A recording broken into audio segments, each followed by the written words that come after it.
nabonye bavuga ko yewe ntegura umukobwa wanjye kuzayobora igihugu. Buriya abana banjye babiri bamaze kujya mu gisirikare. Nashatse ko bajyamo ari batatu ko bafite ari abahungu, ariko umwe arananira avuga ko atabishaka. Bombi narabegereye ndabinginga navuga nti ariko mwebwe shaho, ariko impamvu nayo nayibabwiraga.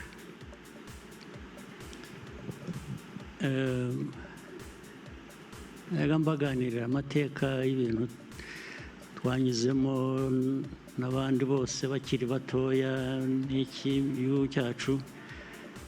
Ntabwo ariko mwebwe uruhare rwanyu ruzaba uruhe? Maze nkahora nibuka hari amateka nibuka y'umubyeyi umwe wazanyakivara ahantu muri Ankore abanyarwanda babaga. Umusaza yohereje abana be 4 baza ku rugamba. Ndishimye kubona umwanya kuri uyu mugoroba duhurira hano. Ngira ngo batubwiye ko mwagize ibiganiro byiza guhera ejo n'uyu munsi. Nagira ngo mbibashimire, ngira ngo nshimire Unity Club, mwese abayigize n'abayishyigikiye, ariko cyane cyane bishingiye ku gitekerezo cyayo, igitekerezo cyubaka.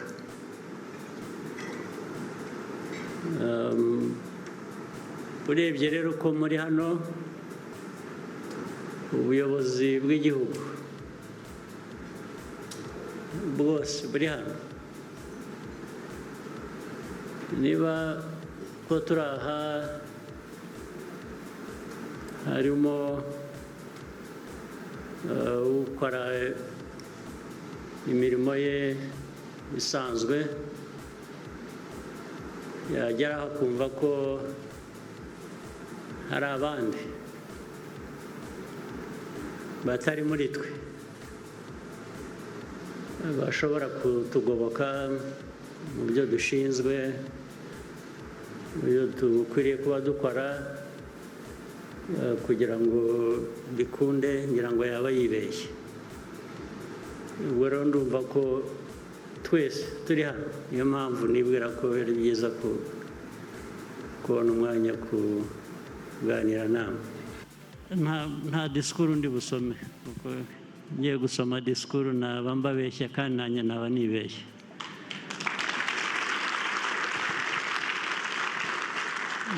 Reka tukigire ikiganiro nk'uko na mbere hose bambwiye ko mwagize ibiganiro bitandukanye guhera ejo.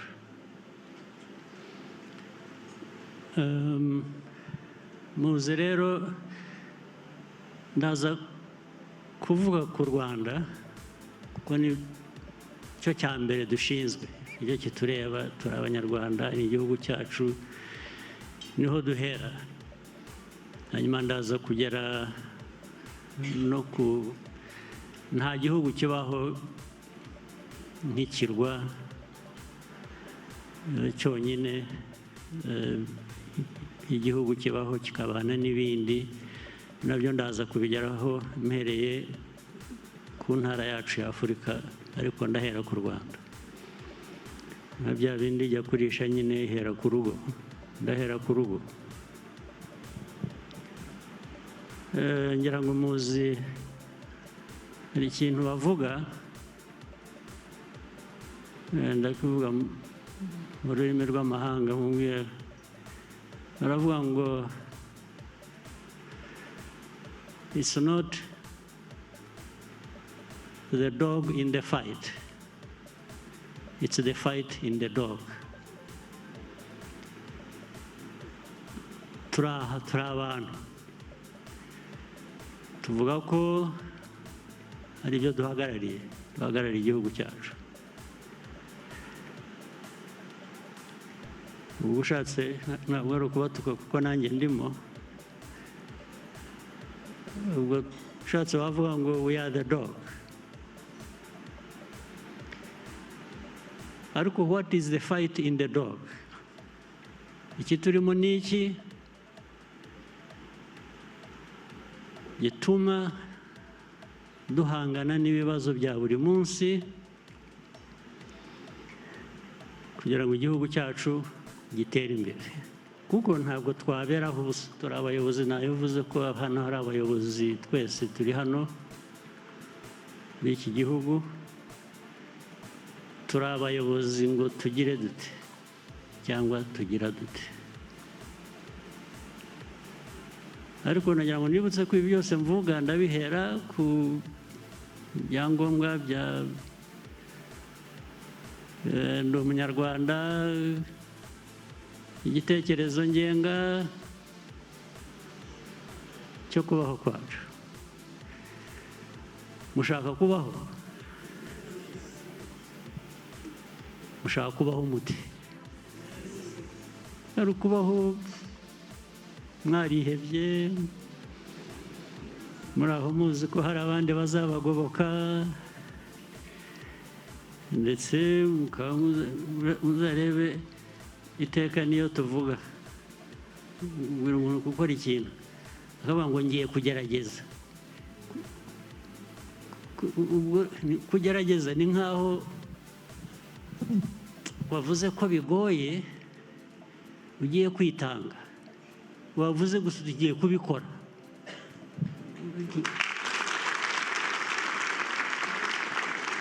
Ibyo kugerageza wenda bikaba byaza nyuma, ibintu byagoranye, ariko ntabwo wahera ugerageza, ntabwo watangira ugerageza, utangira ukora, noneho ibintu byakomera ukagerageza gushakisha uburyo ubwo ari bwo bwose bundi. Muri uku kubaho kwacu kuvugwa uko tubayeho, hari impamvu uhitamo uko ushaka kubaho.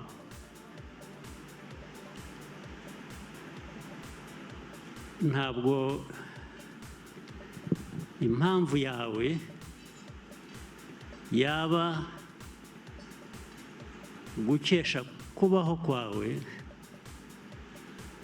ubuzima cyangwa imibereho y'abandi, ngo uhora bateze amaso ko aribo bagomba kubeshaho. Ariko bibaye n'ibyo, kuki utakwibaza se, kuki we wabatega amaso ngo ubeho, ubwo kuki batagutega amaso ariko ngo babeho? Cyangwa kuki buri wese atereba undi ngo musangemo igishobora kumubeshaho, ariko nawe abikorera uwo nguwo cyangwa abandi? U Rwanda rwacu aho ruvuye, aho rugeze rwose, navuga ko bishingiye kuri mwebwe muri hano, ndetse n'Abanyarwanda muyobora nabo babigiramo uruhare, ibyo nta gushidikanya. Ariko iteka kugira ngo ibintu bigende neza kurusha,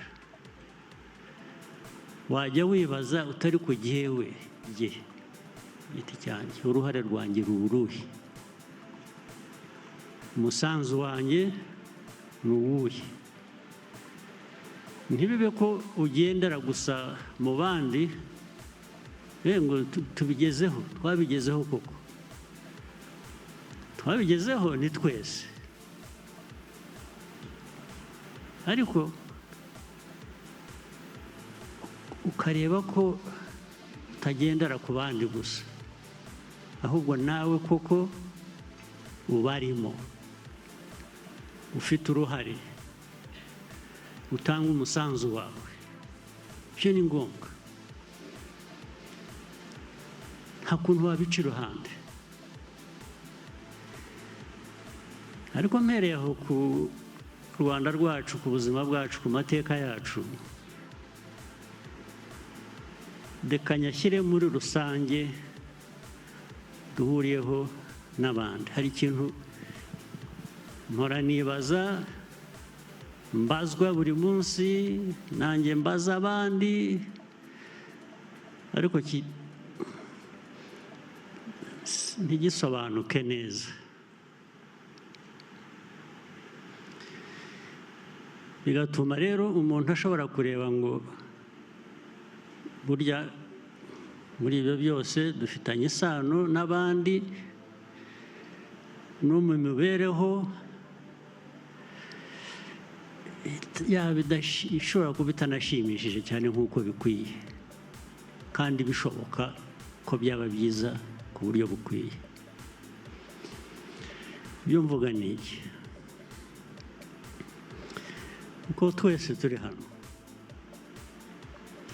abantu bafite ubushobozi butandukanye ndetse no gushishoza bitandukanye.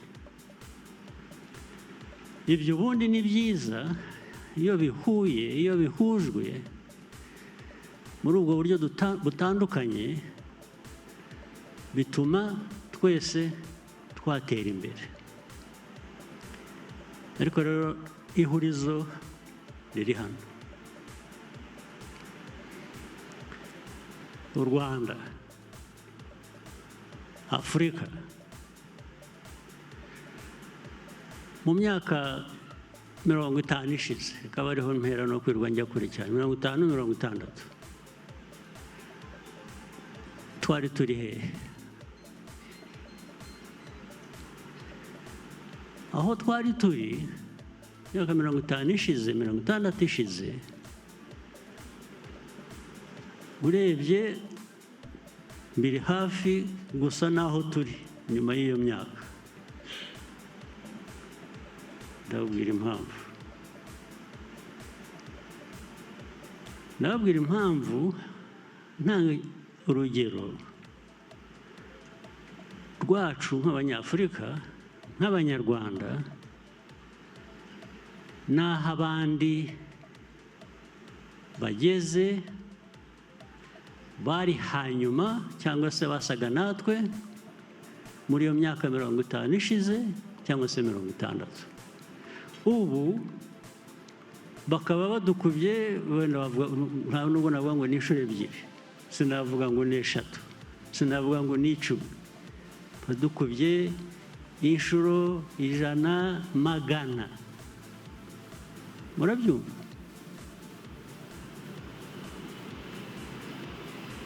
Ikibazo rero,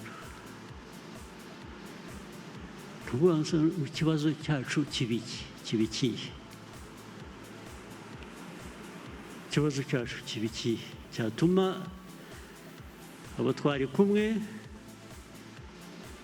abo twari ku rugero rumwe, myaka 50 ishize, 60, batera imbere inshuro 100 zirenze twe turi aho.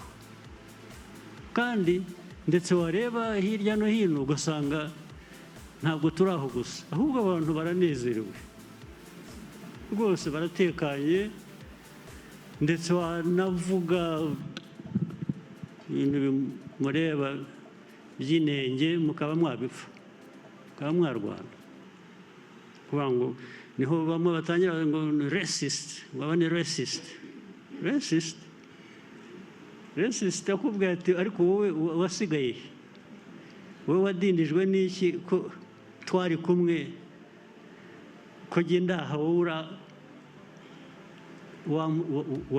ufite aho impamvu yatuma urakara ngo bakuvuze.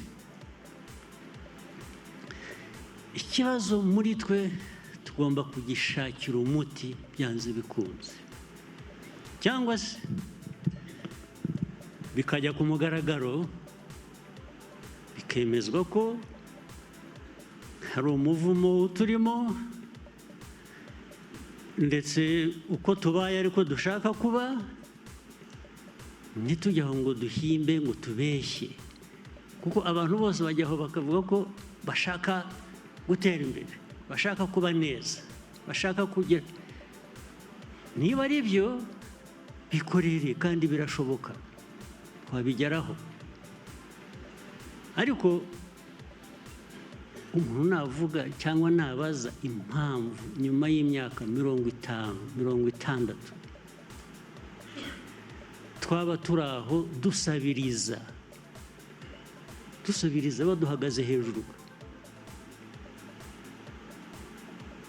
nimumbwire mu bice by'isi byose muzi, benshi hano mfite byinshi muzi amateka, muzi sayansi, muzi ibintu byose murabizi. Nimumuhe urugero rw'igihugu cyakijijwe, abantu bakijijwe na NGOs. Mumuhe urugero mumbwe muti wibagiwe, ugomba kuba wibagiwe, hari kanaka ahangaha. Cyangwa se mumbwire ngo hari uwakijijwe no gusabiriza, kandi ukabona gusabiriza, usabiriza ntabwo bimuteye isoni, ahubwo ari entitled. Twe dusabiriza nk'abantu who are entitled, kuvuga ngo gusabiriza n'usaba ndetse ukamureba igitsuri aho hari icyo agomba kukwishyura, cyangwa hari impamvu agomba kuguha ibyo aguha. Ibyo abayobozi twicaye hano tubyumva dute, tubisobanura dute? Ikibazo ni iki? Icyo kibazo tutagisobanukiwe cyangwa tutahora dushakira umuti, tugitekereza, tukiganira, n'ibi bindi byose tuvuga cyangwa dukora cyangwa tuganira biba amagambo gusa, cyangwa se bikuvana aha bikakugeza aha wagombaga kuba ugeze hariya. Ariko kubera ko ubusa ntacyo bugutwaye, uzahora aho ngaho byanze bikunze.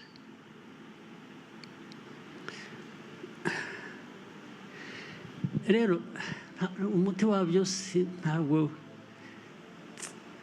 muraza kumfasha namwe, mumfashe ku buryo butandukanye. Ubwa mbere mumbwira atari ko wowe uravuga ibiki ko tutanabyumva, ibibazo byawe wumva ufite mu mutwe ko tutabifite. Munyereke impamvu, rwose ndabakurikira, ndabumva, ndajya mu nzira yanyu. Cyangwa se mubye mutari ko impamvu ni iyi ngiyi, ariko nabwo ndaza kongera nkubaza ikindi kibazo. Impamvu niba muyizi ariyo ngiyo mushobora kuba muvuga, yaba impamvu imyaka 50, imyaka 60 gute? Igahora ari impamvu buri gihe cyose utabona aho bizagarukira. Yashoboka gute? Nitutabisubiza ibi byose n'ibindi byose dusangamo, ni uguhura, ni ukuganira, ni ukwishima, ni ukurakara, ni ukubabara, gusa tugahora turi muri ibyo. Ntidupfuye, ntidukize, twibereyeho dutyo, kandi tubayeho mu mutima wacu, tukumva ko tubayeho neza, ndetse yakomeza twageze ku ndunduro twashobewe, tuti ni ibya Nyagasani, tukabitura Imana. Iyo nzira tuzi kuyiyoboka rwose, ibintu tukajyaho. Ubwo icyo bivuga ni ukuvuga ngo wivanyeho responsibility, wishyize ahandi hantu tutanazi cyangwa tutanabona, kuko ntiwavuga ngo ni iyanjye cyangwa ni iya kanaka cyangwa ni iya kanaka kuriya. Niyo mpamvu rero uhita kuri twe rero dufite iby'umwihariko nk'abanyarwanda. Ni Nahimana,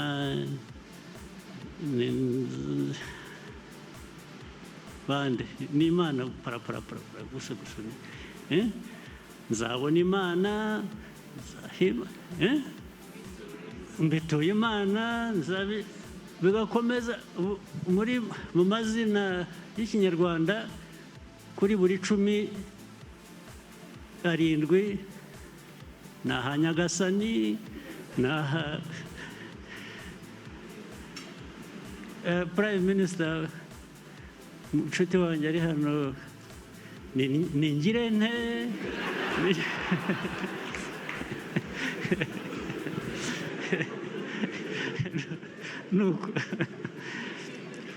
Ibyo hari ubwo bibwira ngo byabaye kera, cya gihe abantu batarajijuka neza, ariko n'ubu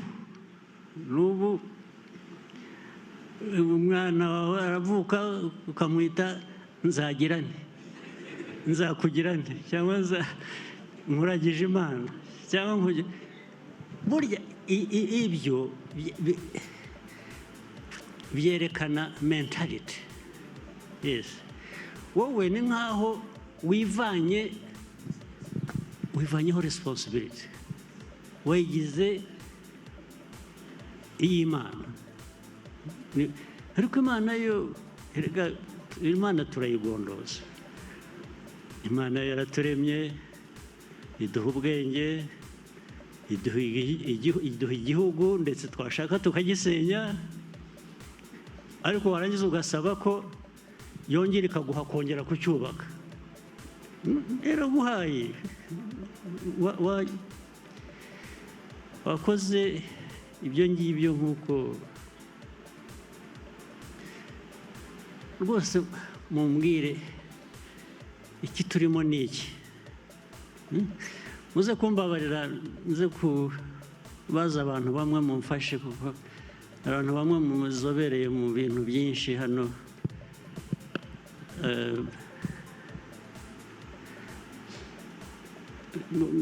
Kugira ngo tugire ikiganiro cyihuta tuze kubigira bigufi, ariko reka mbere kuri Olivier.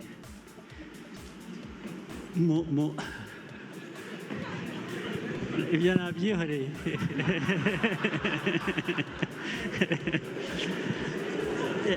Yashatse aho abihungira, ariko ndamwihoreye.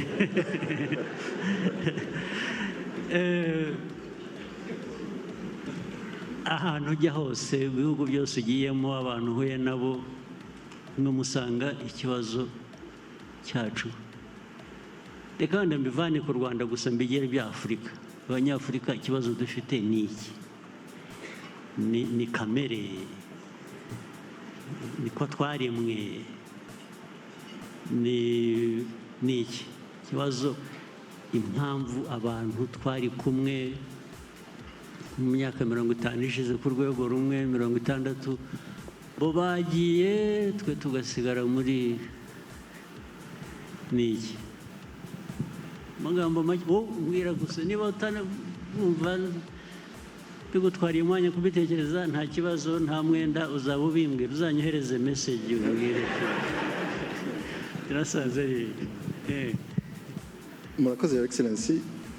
Ikibazo abanyafrika dufite ni ikibazo cy'imico mibi bijyanye n'imiyoborere, natwe tukageza aho tukumva ko ariko tumeze, ko ariko tugomba guhoraho, ku buryo niyo bakoroni baradusigiye ubukungu bugeze ku rugero runaka, ugasanga nyuma yaho ahubwo igihugu gitangiye kumanuka mu by'ubukungu, kuko hari ruswa, hari kutumva yuko igihugu ari icyacu, ko tugomba kwiteza imbere, ko tugomba guhora mu bukene, ku buryo ndetse hari n'ibihugu bya Afurika biba graduated bikava muri bya bihugu bikennye bya LDCs, byagiye mu cyiciro cyisumbuye, ahubwo bikajya kurobinga ibindi bihugu ngo tubyange ngo bashaka kuguma bakennye kuko nibazamuka bazishyura amafaranga menshi kurushaho muri UN, bazagira avantage batari bafite, avantage bari bafite bagiye kuzitakaza, ku buryo rero usanga hari ibihugu nk'ibyo ngibyo byumva ko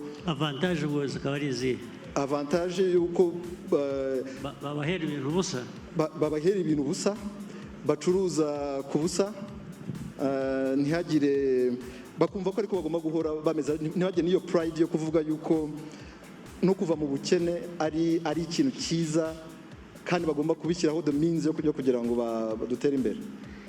Ariko se nk'ibyo hari isomo dukeneye ku muntu uwo ari we wese, ubukene, kumenya ububi bwabyo, buriya tugomba kubyigishwa, aribwo turimo. Waba urara ubusa ukagomba kwigishwa ukuntu inzara iryana. Hari ikibazo ariko ubu kuri twe giteye ubwoba. Okay, asante sana. Sharire muri Gande, nguheruka kera, reka nawe wakoze muri Foreign Affairs, wahuye n'abantu, wabaye muri Amerika, wabaye banye n'Abanyafurika benshi n'Abanyaziya bose, akamenyetso niyo kaba ari kamwe gusa. Dufite iki kibazo tugishakira umuti, naho ubundi karabaye. Ikibazo nge mbona twigeze no kukiganiraho mu kiganiro twagize. Ikibazo ni ubuyobozi bubi. Tugira abayobozi bikunda badakunda abo bayobora. Nicyo Olivier yavuze, mu by'ukuri buri impamvu banga ko bagraduatinga ni ukugira ngo bakomeze babone ayo mafaranga basabiriza atagera kuri ba bandi b'abakene, bayasabirize bayitwarire kuko ntibakunda abo bayobora. Mbona ari cyo kibazo gikomeye. Abantu ntabwo bakunda abo bayobora, bajya mu buyobozi bashaka kwikiza. Ubundi umuyobozi nyawe arya nyuma, leaders eat last. Ariko dufite abayobozi who eat fast kandi ntibasigaze.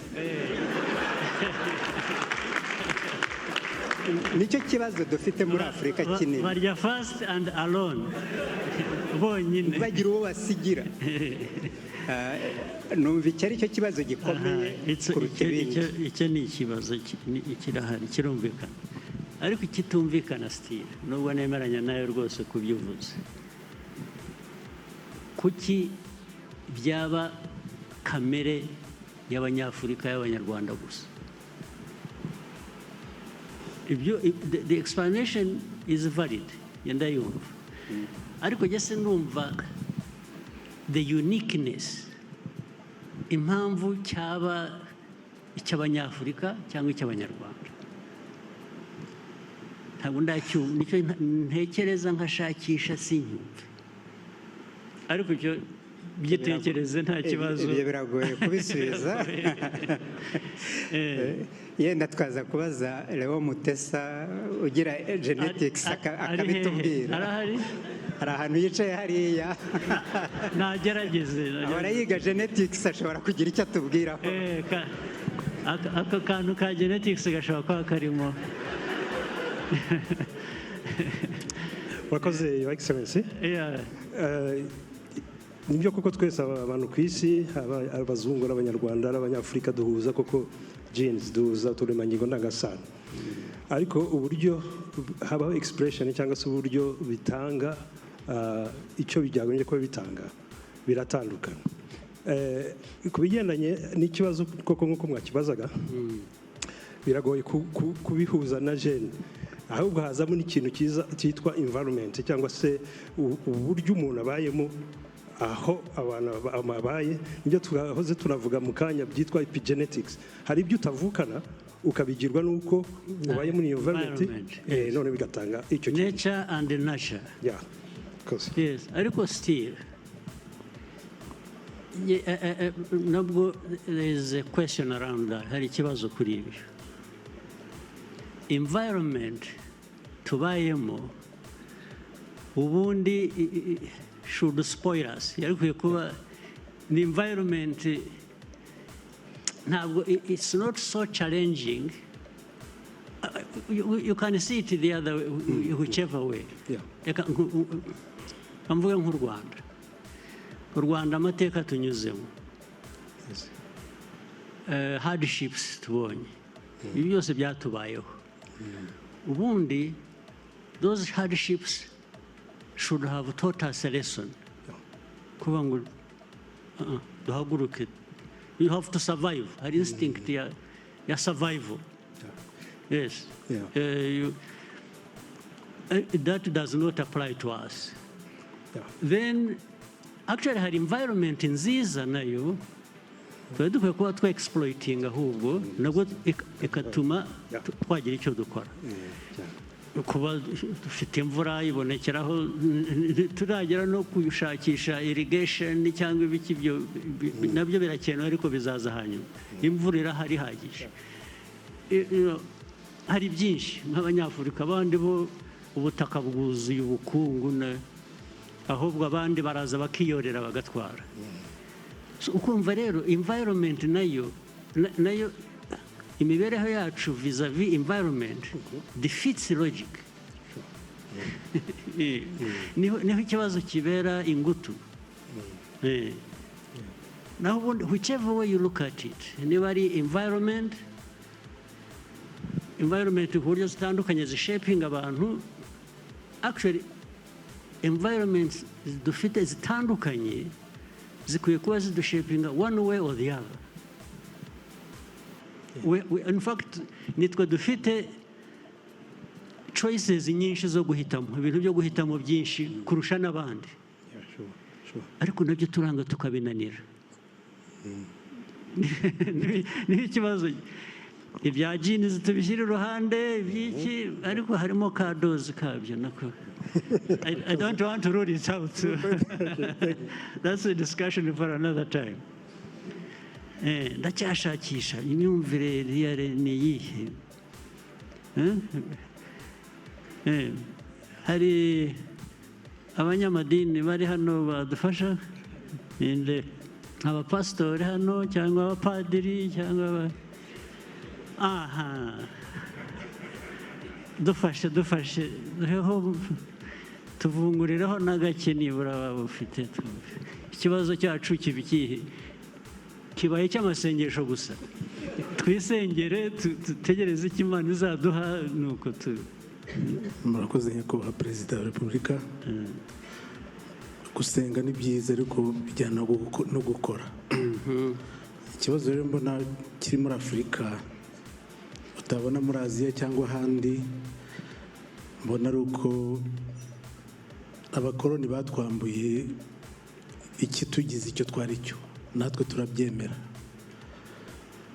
Icyo gihe rero nibo banyumvishije ko ntari umuntu wuzuye nkabyemera, nzajya mu bitekerezo bye antekerereze, afatira ingamba, nkora ibyo ashaka, ninshaka gukora byanjye bavuge ko bituzuye nanjye mbyemere. Nabyo ni byo nyine, nibyo rwose. Ariko twemerera iki? Nicyo ntarumva agiwe. Twemera dute? Kandi tukemera twese, kuko turatandukanye. Ibyo navugaga, turi abantu batandukanye, bafite ubushobozi butandukanye, bafite imyumvire. Ubundi iyo tubihuje bikwiye kutuviramo igisubizo cy'ibintu bimwe. Twese twahurira ku kwemera uko batwangije gute, twabihuriraho dute? Rwose mumbwire, twabihuriraho dute ku buryo tubyemera? Baraturimbuye, baratwishe, turemera. Okay. Nabyo bifiteho bishingiye. Sinzi, asante sana. Sinzi niba hari undi wadufasha. Inde. Ariko kindi rero uza kudufasha navuze ukuntu dutandukanye niba ari n'amadini dufite atandukanye, niba ari uburezi, education bitandukanye kandi birimo ibintu bundi bizima. Ariko hari n'ikindi ntakwiye kwibagirwa, hanyuma nkaguha ijambo. Ubu bisigaye ari abakuru, abasaza nkatwe, ari abato, nabo ugasanga ni inzira imwe. Ibyo byo ni ibiki? Ubundi twahoze tugira ngo urubyiruko ruje urwo rurabitunganya, ntarangiza ubu noneho hagiyemo n'ibindi ntumenye rwose noneho n'icyo ari cyo. Dufashe. Murakoze nyakubahwa perezida. Akeka ko ikibazo kiriho koko, ariko umuzi wacyo ni uko hari uko abantu badushatse bakanatugira natwe tukabyemera. Ariko aho niho ntarumva. Numva rero aho ngaho kugira ngo ari Nsengimana ari jye kwanza n'uwasenze Imana arasa nkanjye utanayisenze. So byose ikibazo cyabaye iki? Ikibazo ni uko tutemeye ibya mbere y'uko batugira, kuko ntabwo twahoze tumeze dutyo. Twese twanyoye, baduhaye, baradutamitse twese tugendera. Oya, ikibazo ni iki? Numva njye, kandi niyo mpamvu n'u Rwanda rutangaza, ni uko igihe cyageze mu Rwanda tukavuga ngo oya, dufite n'ibyo se ndabyemera. Yego, wenda ntibiragera mu icumi abavuga ngo ya ni batatu. Ariko niyo nzira. Ariko kubera iki? Erega iyo nzira hari impamvu. Impamvu za mbere ni uko twibwira yuko bariya hari ibyo bafite baturusha kandi tudashobora kugeraho. Urabigira ikintu kiri aho kiri complicated ngo batugira cyangwa twibwira. No, ni mwebwe nyine. Sobanura, wowe urinda kubyemerera iki? Aho rero numva nge dufite imbaraga ubundi, buri muntu, ariko noneho igihugu n'abaturage b'igihugu bishyizemo imbaraga bafite n'ubundi, bakavuga ngo ibyo ndabyanze. Bishyizemo imbaraga, iyo ni theory. Ndavuga bati, so let's talk about how and ni uguhaguruka ukarwanya bya bindi, ni uguhaguruka ukabirwanya. Noneho ukiyemeza yuko n'ubundi ntawe wakugira, ugomba kwigira kuko bigomba gutwara imyaka ingahe kugira ngo tubyumve? Ubundi bigomba kwihuta, iyo wabyumvise birihuta. Okay. Dr. Biruta, wadufasha? Give us your take on that. Murakoze, Your Excellency. Ntabwo nzi neza niba ngiye kubafasha, kuko kuva mwatangira iki kiganiro nakomeje kuzenguruka ndeba Afurika, ahubwo nkabona ko nyuma y'imyaka 60, 70, n'uyu munsi turacyavuga ngo abakoloni batugize ibi n'ibi. Ndetse ukabona n'ibihugu bimwe wenda bitasigaranye ibibazo nk'ibyo twagize mu Rwanda, abakoloni badusigiye by'amacakubiri n'ibindi, ahubwo uyu munsi ukabona barimo baraganayo, barimo barajyayo rwose. Ingero ni nyinshi, ntabwo na za vuba aha ngaha nta nubwo ntabwo nakwirirwa mvuga ibihugu aha ngaha wenda twagarukira ku Rwanda, ariko urabona ibihugu kimwe bibiri bitatu bigenda bigana muri za nzira zo gusenya n'ibyo bari bamaze kugeraho n'ibyo bagombye kuba barubakiyeho mu myaka 60 mirongo ingahe. Ibiriya bya environment Dr. Mutese yavugaga nabyo ntabwo bifata, kubera ko ibindi bihugu byanyuze mu nzira cyangwa se byari bikenyeye nk'ibyacu nk'uko mwabivugaga, nabyo byari bifite environment yabyo igomba kuba itari inoroshye, ariko byabivuyemo bigera aho byigeze. Ikibazo gikomeye rero mbona ni imyumvire dufite tugomba guhindura, tukumva ko niba tuvuga igihugu ni icyacu, nta n'undi ufite responsibility yo kuzakemura ibibazo byacu, ni twebwe. Ikindi cya kabiri, abandi inzira banyuzemo turanayizi, ubu ngubu hari byinshi tutagomba guhimba, ariko icyo kintu cyo kwiyumvisha ko ibibazo dufite nitwe tugomba kubikemura, ibihugu tuvuga ni ibyacu, u Rwanda ni urwacu, kandi tukifitemo ubushobozi bwo kuba twaruvanaho turi uyu munsi tukarugeza ahandi aho twifuza. Ngira ngo inzira yo twarayitangiye, wenda ntitwihuta nk'uko bikwiye, ariko ngira ngo tugomba kwiyemeza. Ahari wenda nihagira ibihugu kimwe bibiri bitangira kugana iyo nzira, wenda bizakurura n'ibindi bizi, ariko ikibazo si uko twaremwe, ikibazo si environment tubamo, ahubwo wenda yaba ituma iroroshye ku buryo itatwihutisha gukemura ibibazo. Ikibazo ni twebwe, ni imyumvire, ntabwo tuzakomeza. Muri make ni amayobera turacyashakisha, ntabwo turabyumva. Asante, ariko reka kuvuga ubuyobozi nibyo, abayobozi nyine inshingano bafite ni uguhora bashakisha uko ayo mayobera yagenda asobanuka akagira ikivamo. Ariko dufite ikintu ndaza babwiramo sitori zimwe na zimwe, nubwo turi benshi cyane, ariko ngira ngo biraguma hano, wenda ntibizajya bijya hanze.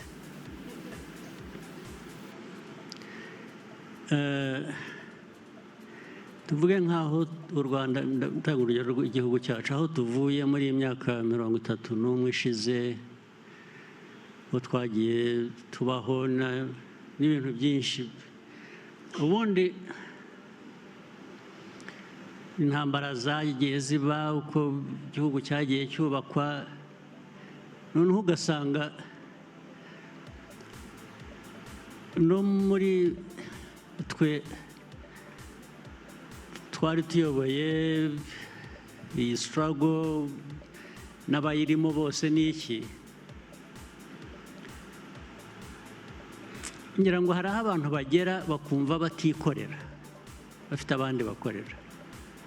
Ndaza kubaha urugero bifatanye, buriya kwiyima kuba wowe no kwigenera ibyo ukwiye kubukora ntabwo ari iby'abakoroni gusa, ahubwo n'abakoroni bakoresha bamwe muri twe nabo kuba ari bo bayoborera abandi, ibyo kudutegekesha abandi cyangwa ibyanyu kudutegeka zero.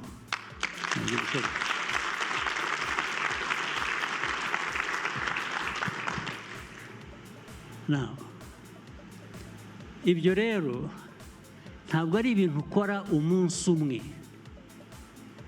ngo ubundi wibagirwe cyangwa bigomba kujya mu buzima bwacu, mu mibereho yacu, uko dukora ibyo tugomba gukora. Ntabwo ari ibyo kwibagirwa, ntabwo bavuga ngo nari nibagiwe. Naho iyo utagiriye umuntu nabi, iyo nta kosa wakoze, iyo nta icyo ugomba wowe kwishinja, ugomba kuyoboka undi muntu cyangwa gutegekwa n'undi muntu, kibiki iyo udafite rero uwo mutima wibaza,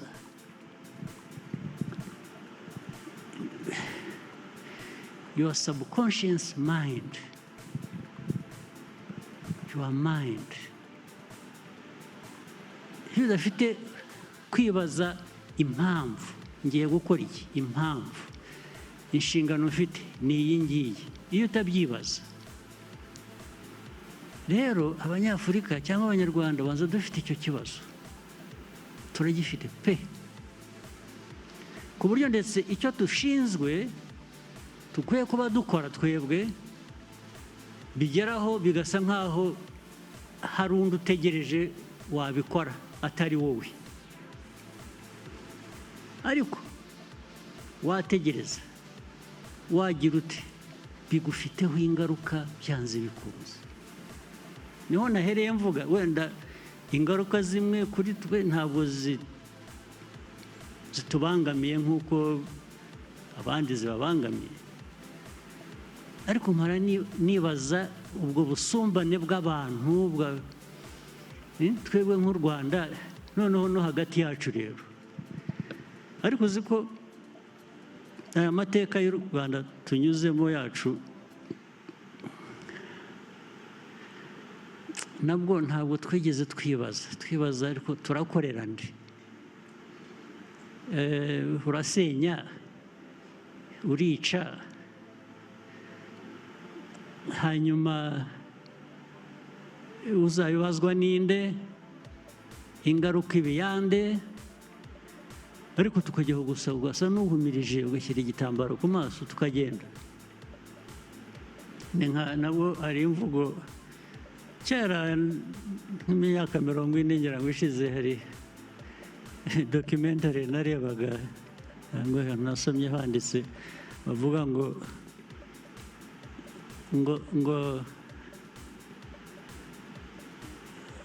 don't worry about where you are going so long as you are on the way. Murabyumva? Ubu rero natwe we are on the way, but where we are going tuzaba tubimenye. I mean, do you really want us to be like that? Mwumva abantu bakwiye kubaho baryo? Ubu twarihebye kugera aho ushobora kuvuga ngo reka tubeho uko tubayeho, sakindi zawe byari ikindi koko.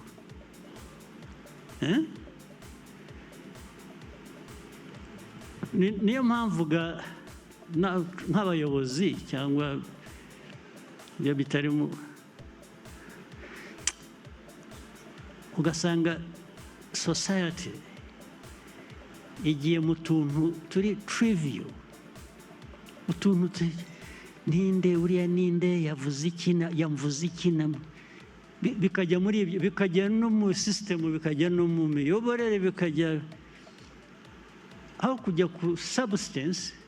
Ishu ikaba yamvuze, yanyifurije nabi, yagize atya, ibintu byose tukabisoma. Reka ndangirize ku kintu kimwe numvaga nacyo ngomba kubabwira cyari kingambangamiye gato, ariko cyerekana ukuntu pettiness kugira mu mutwe hatekereza, hayoborwa n'utuntu dutoya gusa, birandeba personally, ariko njye naramenyereye.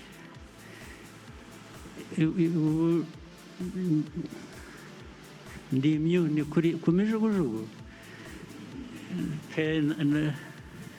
immune mu Kinyarwanda biruta n'iki, kuba immune, kuba immune akingiwe kera.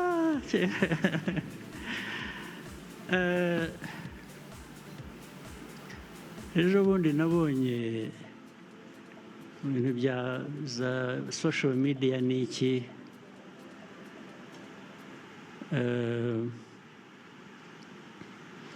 one nabonye bavuga ko yewe ntegura umukobwa wanjye kuzayobora igihugu,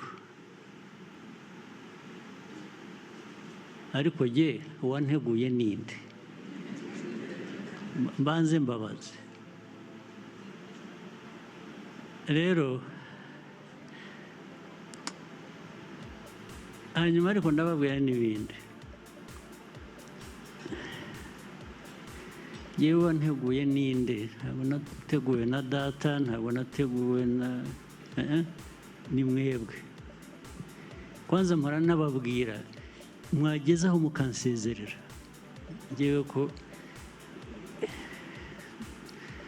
nanjye, ariko singiye kuvuga ngo nanjye nkaba nkamwe, oya ntabwo nzaba nkamwe. Ndabyanze rwose ibyo ngibyo, ntabwo nzaba nkamwe. Nzabaho uko ndiho, uko nshaka, ni kuba kubi kube kubi, ni kuba kwiza, ubwo nibiba bibi nzabyishyura, niba byiza nzajya. So ibyo ariko nabitwaye layitiri, ariko kubera ko bindeba ndavuga nti reka nzabikoreho komenti gusa mu bantu mbe mbirangije. Ariko ikindi, hari igihe ari umuryango wanjye, ari abana banjye, ni abanyarwanda nk'abandi.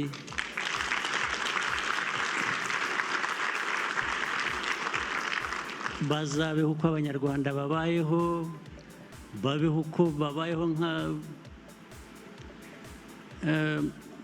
mu buryo bwa buri munsi. Buriya abana banjye babiri bamaze kujya mu gisirikare.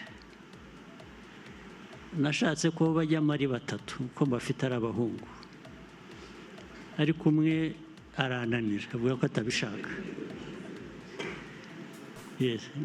Bombi narabegereye ndabinginga, nabwo ariko mwebwe shaho. Ariko impamvu nayo ndayibabwiraga.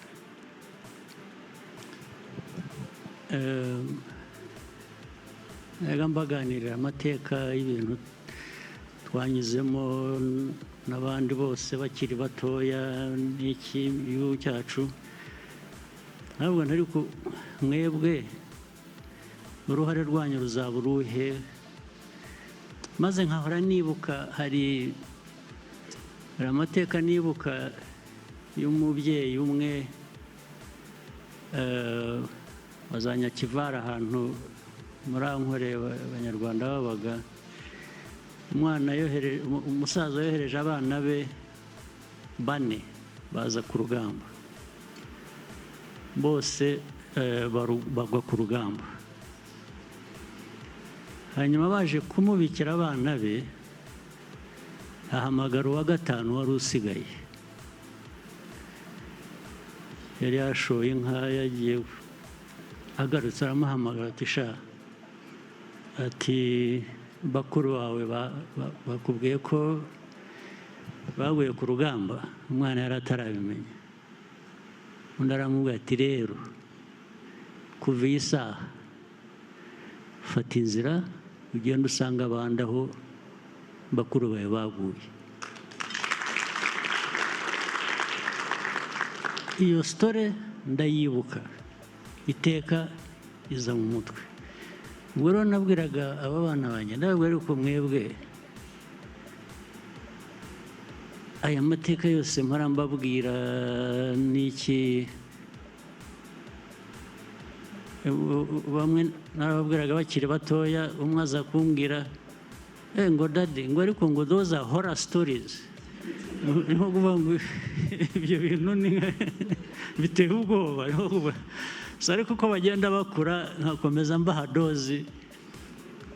Okay, so bamaze gukura abahungu ndababwira 2 rwose bo barabikunda, barabishaka ko bazajyayo.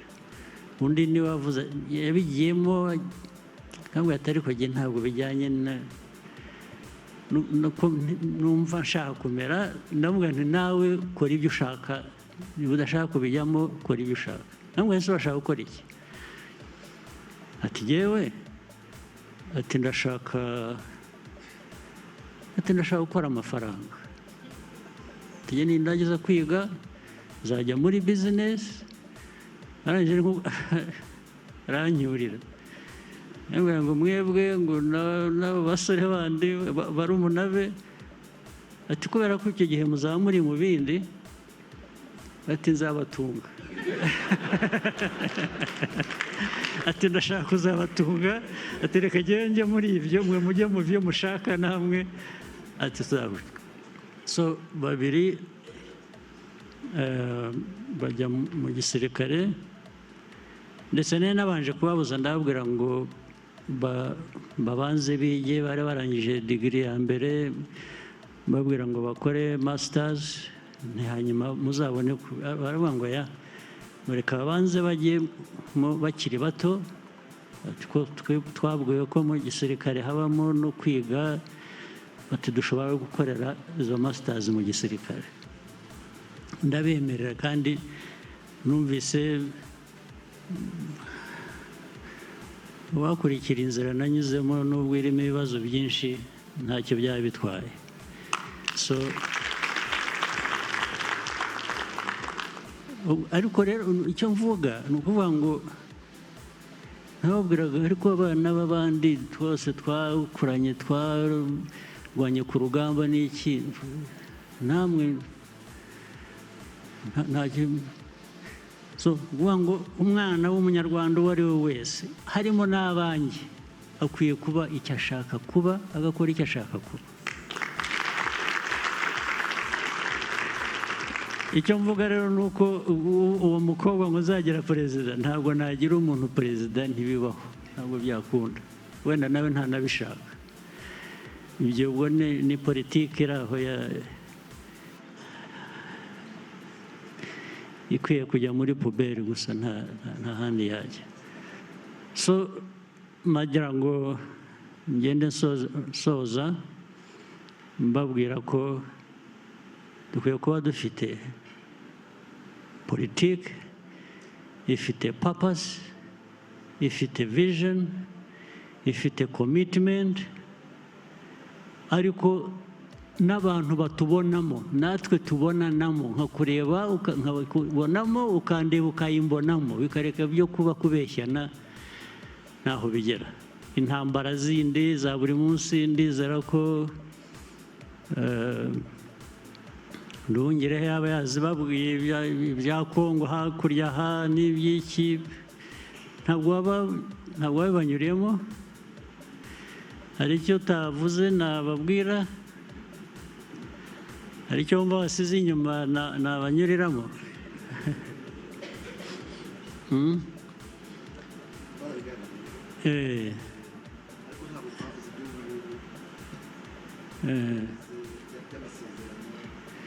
nta by'amasezerano politike yabyo muri rusange niyo abantu bakwiye kumenya n'iby'amasezerano ni ibintu biri aho birimo uburiganya bwinshi n'iki ariko ndizere ko wababwiye ko muri ibi byose dukora tuvuga tubana n'abandi turwana n'abandi twaciye umurongo kera uvuga ngo igihungabanya u Rwanda cyo ntabwo twakihanganira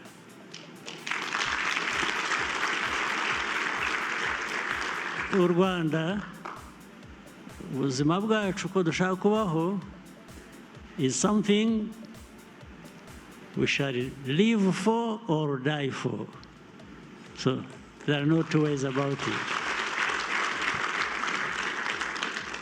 ibindi reka nzabivuga ubundi muzongere mugire indi nama vuba bidatinze cyane